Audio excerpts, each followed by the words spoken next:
The Carolina Panthers play the Jacksonville Jaguars in just 6 days. And with Jalen Coker's injury and on IR for the first 4 to 6 weeks, Xavier Legette has the opportunity to make a statement as a second receiver on this team for the Carolina Panthers. I'm just going to kind of break down the corner that he will be on Sunday for the Jags. In Jarrian Jones, a second-year corner against a second-year receiver in that matchup.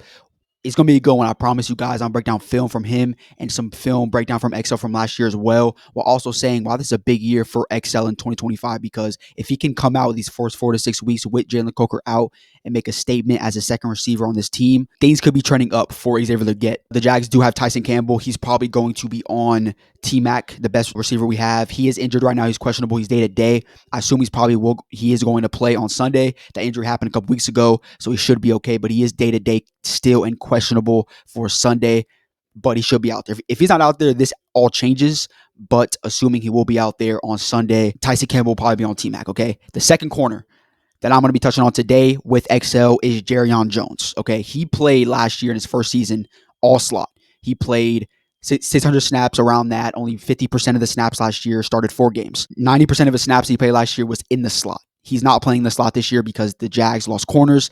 He is their second best corner right now that they have in their room, so they have to rely on him to be that second outside corner.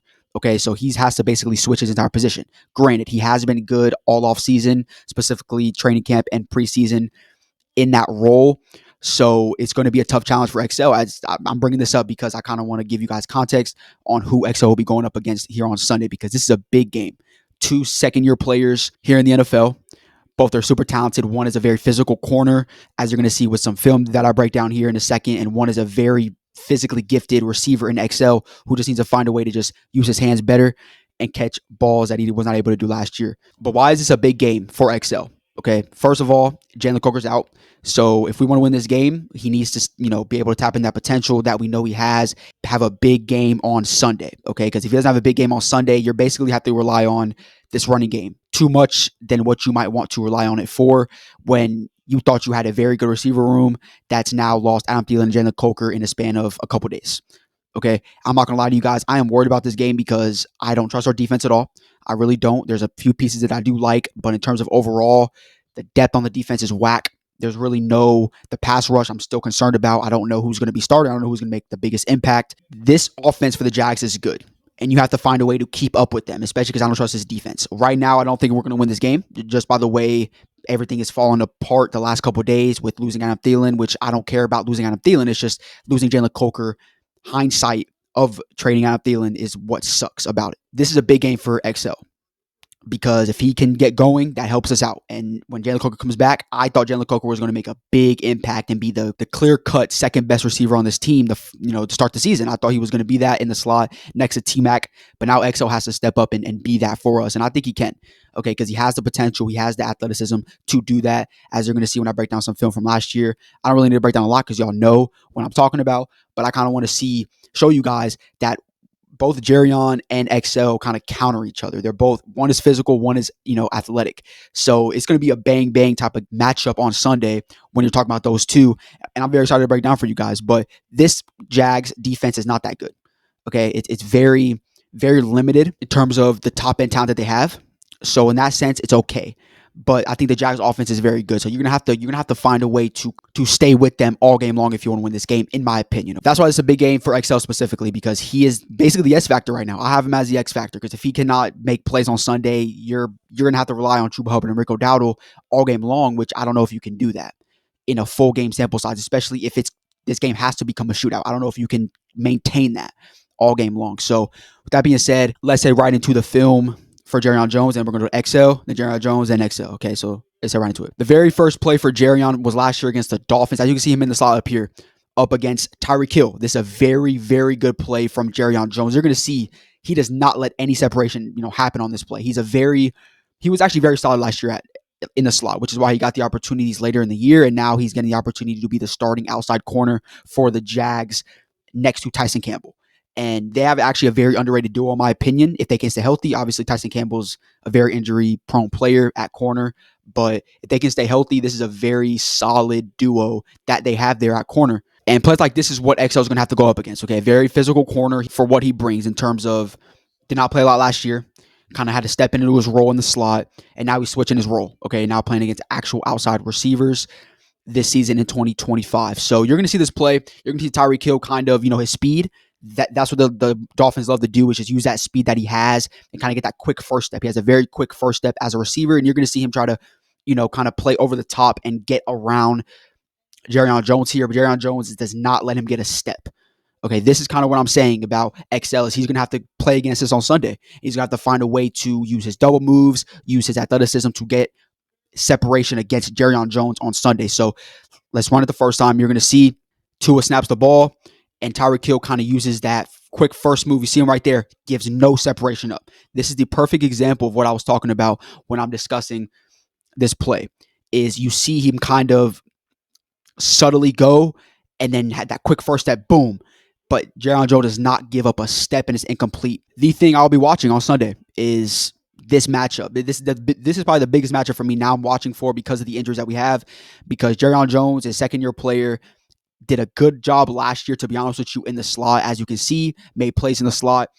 And XL, honestly, he played a little bit in the slot as well, so we might see him move around a little bit. Obviously, you don't have a second outside receiver, so I don't really know if that would be smart to put him in the slot really at all. It should be T-Mac and XL outside, and then whoever, David Moore in the slot, I don't really care. David Moore is better than, like a lot of you guys think. He's actually a decent player, but I would prefer XL and T-Mac to just stay on the outside and just go up against these two good corners and see what they have. But it's going to be a challenge for XL, because this is a very good corner, a very good corner, very underrated corner in the NFL that you're going to have to find a way to exploit on Sunday in Jacksonville.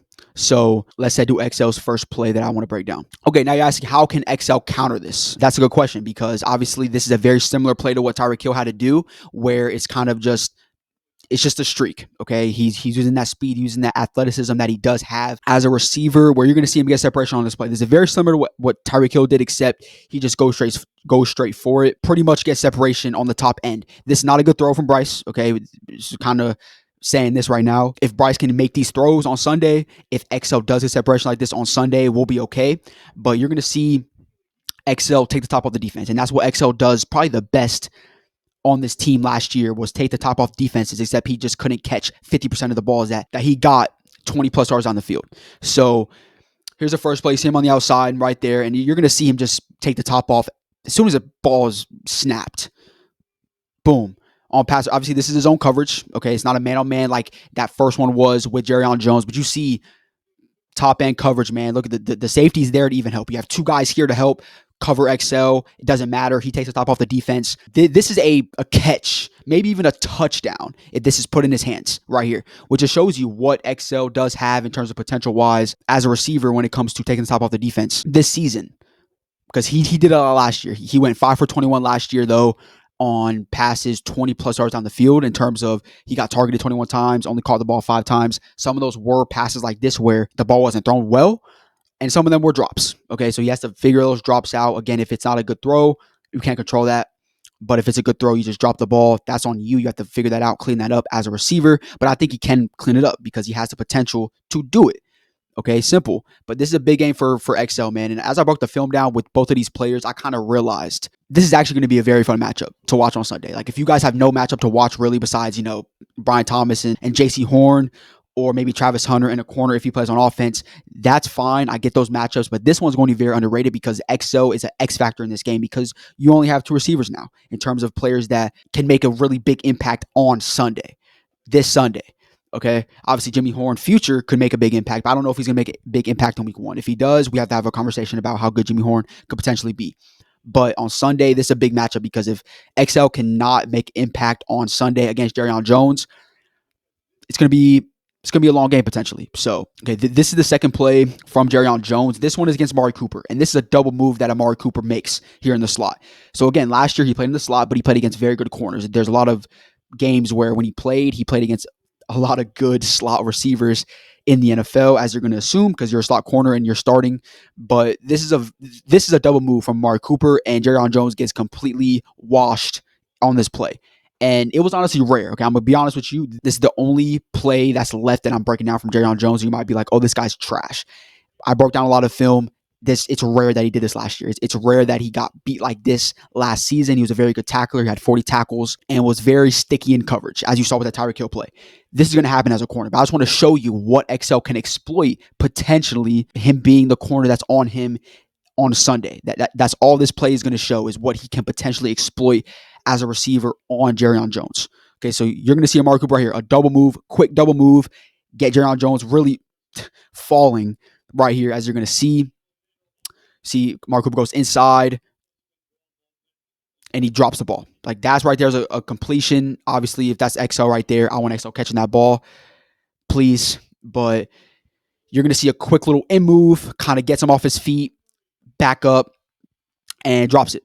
Okay, you can see boom, inside, back up, and drops it. But that's the separation that I'm talking about that XL can exploit potentially on Sunday for the Panthers. Okay, the second to last play for XL, this is very similar to what Amari Cooper just did.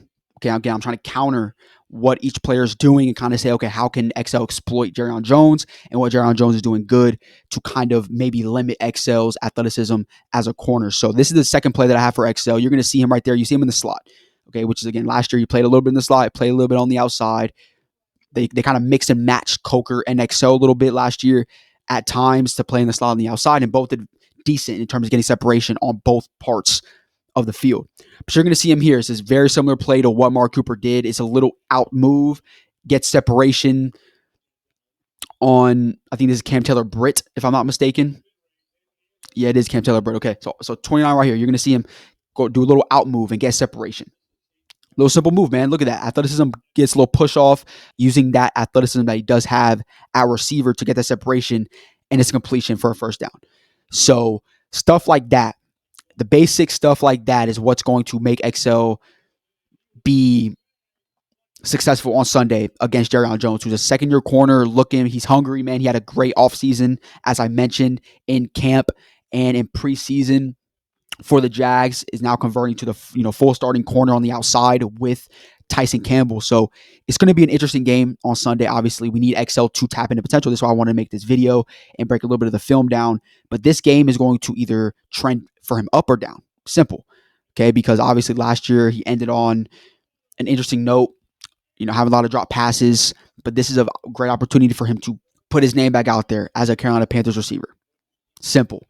With Jalen Coker out, this is your opportunity. Obviously, when Coker comes back, he's going to be in the mix again. Doesn't matter how good XL is or not. But now that he is out, you need him to step in and tap into that potential even more as the Carolina Panthers' second receiver now this season for the first 4 to 6 weeks. So if you guys enjoyed this video, make sure to like, subscribe, turn on post notifications. I'm going to be dropping content like this for the rest of the season, man. Film breakdown every single week. I'm going live tomorrow to give you guys my final season prediction, game by game, what I think is going to happen for the Carolina Panthers in 2025. And if we make the playoffs, also have playoff predictions as well. So if you guys are new, subscribe for me. We're on the road to 1K. With that being said, I'll see you guys in my next video. Peace.